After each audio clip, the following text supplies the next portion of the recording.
Hello, hope you're doing good. In this tutorial, I'll be showing you how to delete Shopify store from Printful. The first thing you want to do is go over to the left-hand menu option and you're going to select settings in the bottom left-hand corner. After doing that, you're going to simply scroll down and you're going to see the option stores. You're going to tap on that. After selecting stores, you're going to see choose store.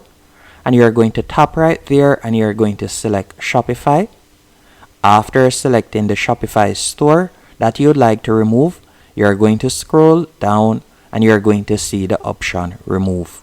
You're going to tap on remove, then select delete store, and that's it. The store will be removed. Hope you found this tutorial helpful and informative. If you did, be sure to hit the like button and subscribe.